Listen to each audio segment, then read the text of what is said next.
Hey, it's me again.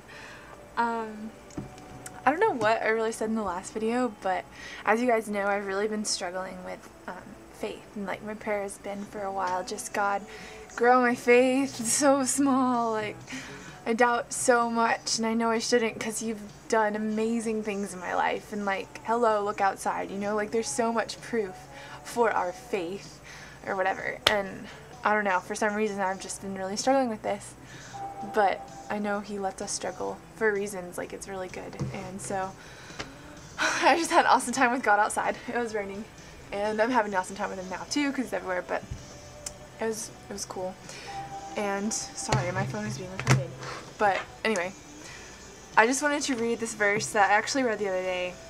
Oh, the whole faith thing. I think I said this in the last video, but basically like He's equipped me to answer my own prayer for more faith. Like, I know what I need to do. I know I need to start talking to people about His love and just being the same person I am at church and on here as I am, like, at school with people who don't know God. Like, they can ask me something and I can give them the same, like, passionate response I would give any one of you.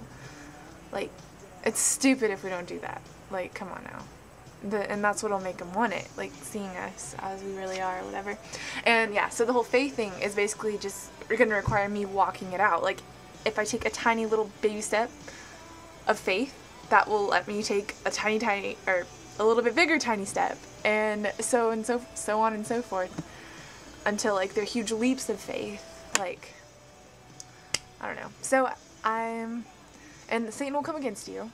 He's coming against me, and that's why I'm like learning the same thing over and over again, but praise God, He's merciful and so patient, and He lets us learn the same thing and keep getting it. And like, guys, our identity is our children of God.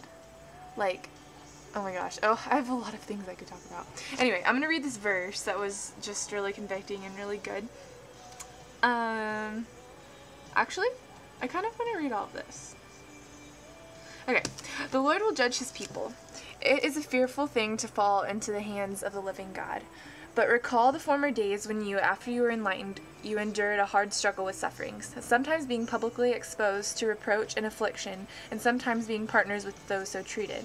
For you had compassion on those in prison, and you joyfully accepted the plundering of your property, since you knew that you yourselves had a better possession and an abiding one. Therefore do not throw away your confidence, which has a great reward. For you have need of endurance, so that when you have done the will of God you may receive what is promised. For yet a little while, and the coming one will come and will not delay. But my righteous one shall live by faith, and if he shrinks back, my soul has no pleasure in him. But we are not of those who shrink back and are destroyed, but of those who have faith and so preserve their souls. Well, that's crazy. Like, basically it's telling you, like, or he's telling us, where is it?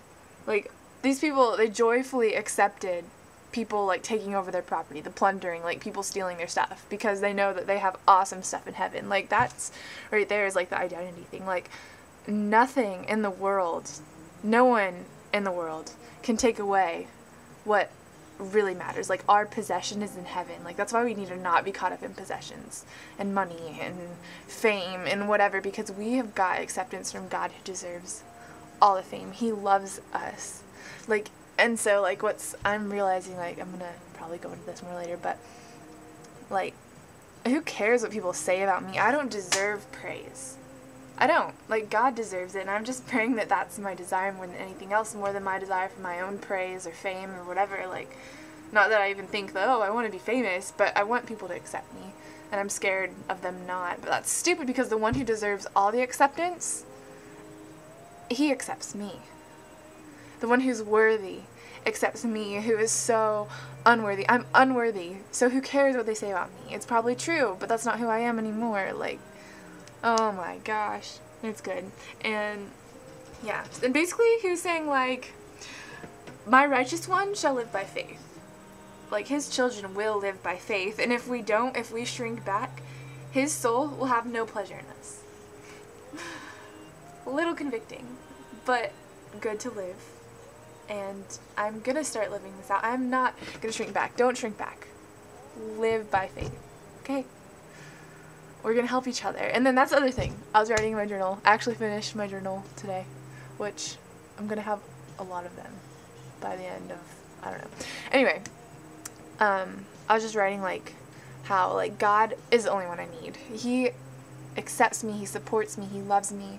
His love casts out all fear, all doubt, all worry. He tells us not to worry or fear about anything. So I don't need him. I don't need him. I need him. I don't need anyone else. Like, and what's crazy is that he's given me amazing friends. He's given me you guys. He's given me just like I have friends, a lot of amazing friends in different cities and like close to me, and we can talk on the phone like whenever, and I'm so blessed for that. Like, good Christian, solid men and women of God, girls and boys, whatever, men and women, we're getting old.